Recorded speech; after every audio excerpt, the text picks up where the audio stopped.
안녕하세요. 콘스탄트 김의 티스와 함께 돈 버는 아카데미. 이번 시간에는 돈 버는 절세, 양도소득세 절세 요령에 대해서 말씀 나누겠습니다.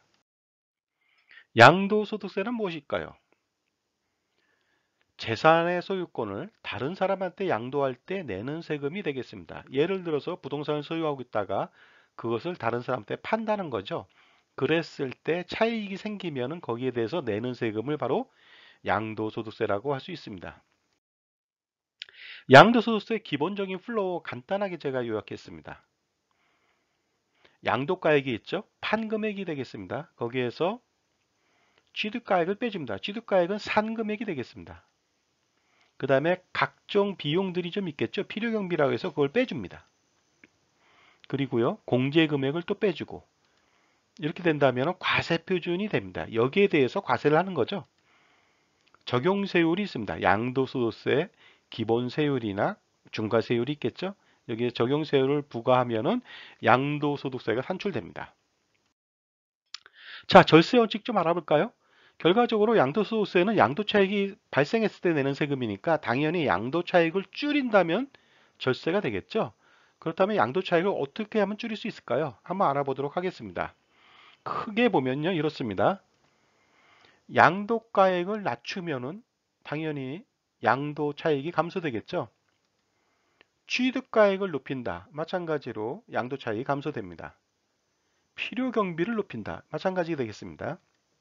공제금액이 많다. 그러면 양도차익이 줄겠죠. 그 다음에 나온 것이 바로 과세표준인데요. 과세표준이 이렇게 취득가액, 필요경비, 공제금액을 많이 빼주면 낮춰지겠죠. 거기에다가 추가로 더 낮출 수 있는 방법도 있습니다. 과세표준을. 이렇게 된다면은 절세가 가능하리라고 봅니다. 그런데 과연 어떤 것은 높이고 어떤 것은 낮추고 이런 것들이 과연 합리적인 것이고 정당한 것인가에 대해서 좀 알아보도록 하겠습니다. 첫 번째는 양도가액 낮추기입니다. 양도가액을 낮춘다. 실제 10억 원인데 자기가 7억 원에 팔아서 양도소득세를 줄인다. 이런 사람은 없겠죠. 왜냐하면은 줄일 수는 있으나 그 양도소득세를 줄일 수는 있으나 실제 번 돈이 없잖아요. 그래서 대부분의 사람은 그동안 어떻게 했냐면요.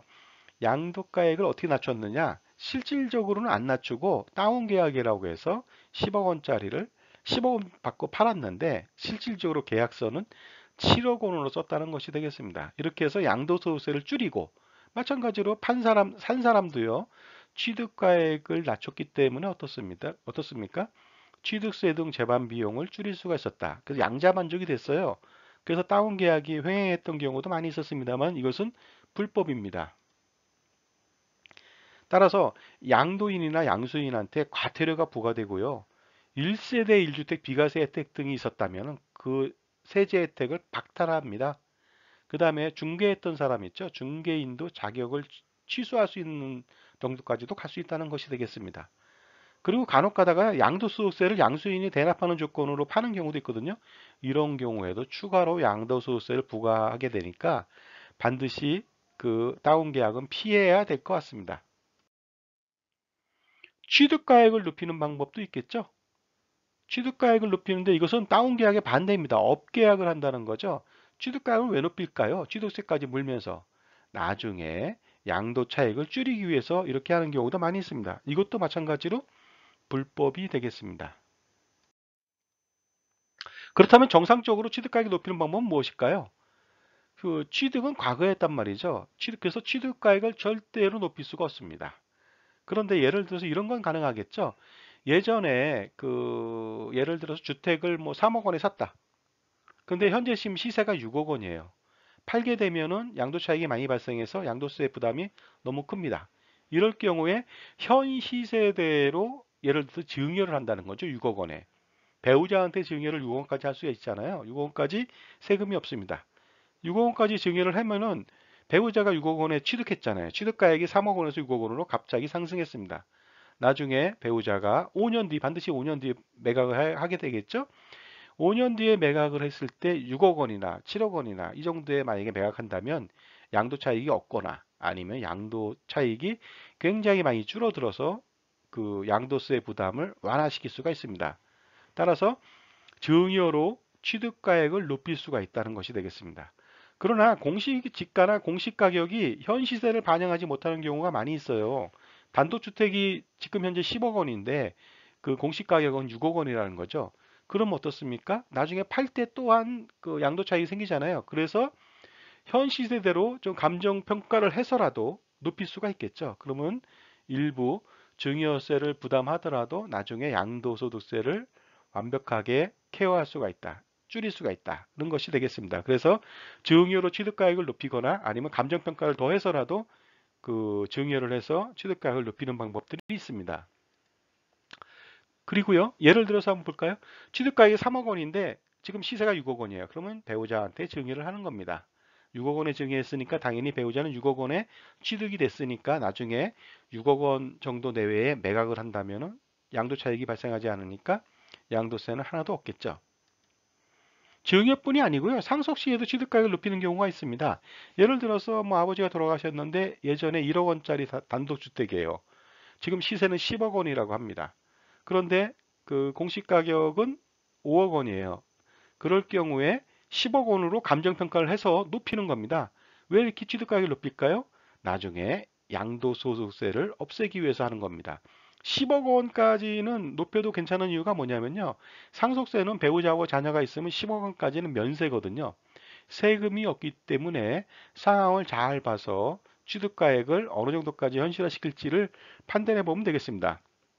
감정가액을 좀 높여서 할 것인지 아니면은 그냥 기존대로 할 것인지 그거에 대한 판단은 나중에 상속인들이 하면 되겠습니다.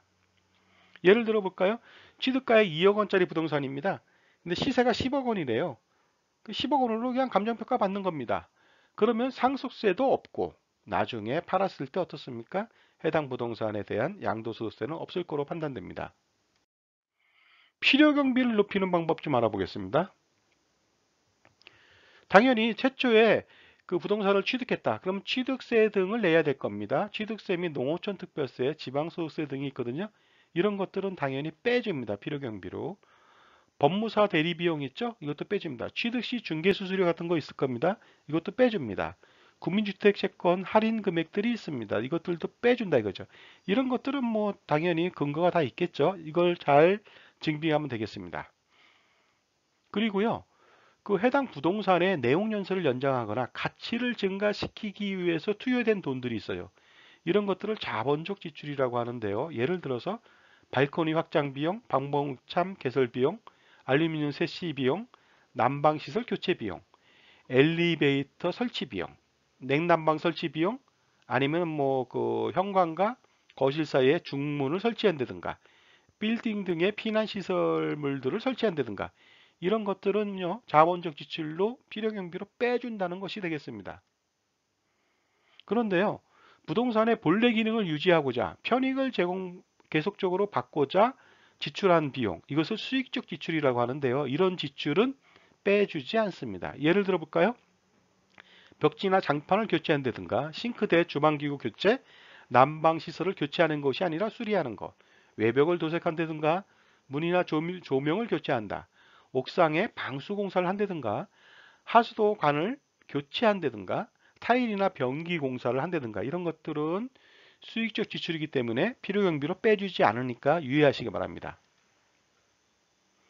그러면 이런 비용들은 어떻게 증빙할까요? 예전에는 세금계산서 등을 그 증빙을 했습니다. 적격 증빙이죠. 그러나 요새는요, 그 금융 거래 내역을 증빙할 수가 있습니다. 그 송금한 내역들이라든가 견적서 이런 것들을 가지고서 증빙이 가능하다는 것이 되겠습니다.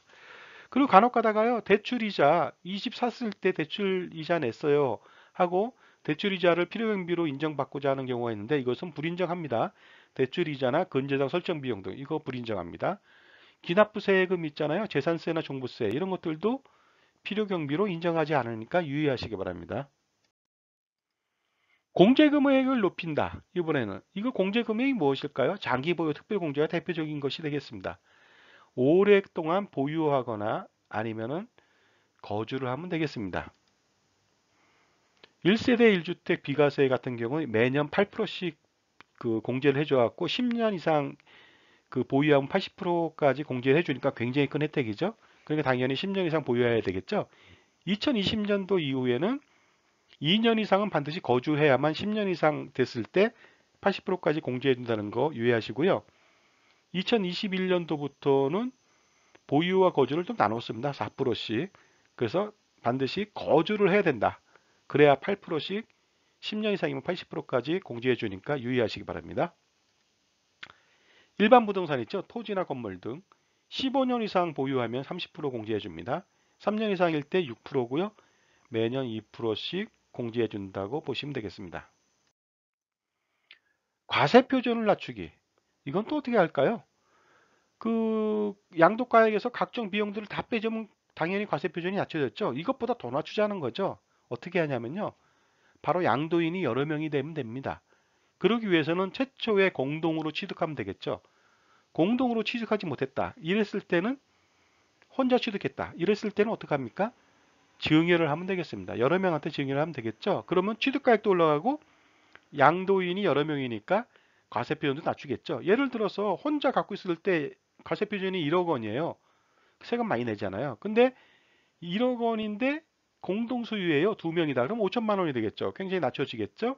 그 다음에 여러 명이다. 뭐 5명이다. 그러면 2천만 원 낮춰지니까 당연히 세금이 굉장히 쌀 것으로 판단합니다. 양도자가 다수일 경우에는요, 과세 표준을 쪼개기가 가능하다. 결국 누진과세를 회피할 수 있다는 것이 되겠습니다. 양도소득세 플로우 다시 한번 알아보도록 하겠습니다. 자세하게 양도가액, 판금액이죠. 실지거래가액입니다. 거기에서 그 취득가액을 빼줍니다. 실지거래가액이죠. 마찬가지로 거기에서 필요경비들을 빼줍니다. 실제 들어간 비용들이 되겠습니다. 그래서 나온 것이 양도차익이거든요. 여기에 대해서 이제 과세 준비를 하는 거죠. 거기서 또 빼줍니다. 장기보유 특별공제를 빼주겠죠. 그래서 나온 것이 양도소득 금액이 되겠습니다. 양도소득 금액에서요 또 빼줍니다. 그 감면되는 것들이 있거든요. 감면되는 거 빼줍니다. 그 다음에 양도소득 기본공제 1인당 250만원 1년에 한 번만 또 빼줍니다. 이래서 나온 것이 바로 과세표준, 양도소득세 과세표준이 되겠습니다. 양도소득세 과세표준에 대해서요 적용세율, 양도소득세율을 부과하면 되겠습니다. 그래서 나오면 산출세액이 되겠고요. 여기에 대해서 또 빼주는 것이 있습니다. 뭐 양도세 감면 혜택 받는 거 있잖아요. 자격농지 양도소득세 감면이라든가 기타 감면들이 있으면 그것을 빼줍니다. 그 양도소득세율은요. 1200만 원 이하일 때 6%에서 5억 원 초과에 42%, 지방소득세 10%까지 합하면 6.6%에서 46.2%까지 세율이 적용되고요. 중과세율일 때는 뭐 여기다 플러스 10%나 플러스 20%, 플러스 30%까지 되니까 그 점 같이 감안해 보면 될 것 같습니다. 이렇게 해서 나온 금액이 결정세액이고요. 여기에 대해서 세금을 내면 되겠습니다. 자, 지금까지요. 돈 버는 절세, 양도소득세 절세 요령에 대해서 알아봤습니다. 콘스탄트 김의 티스와 함께 돈 버는 아카데미를 마치겠습니다. 감사합니다.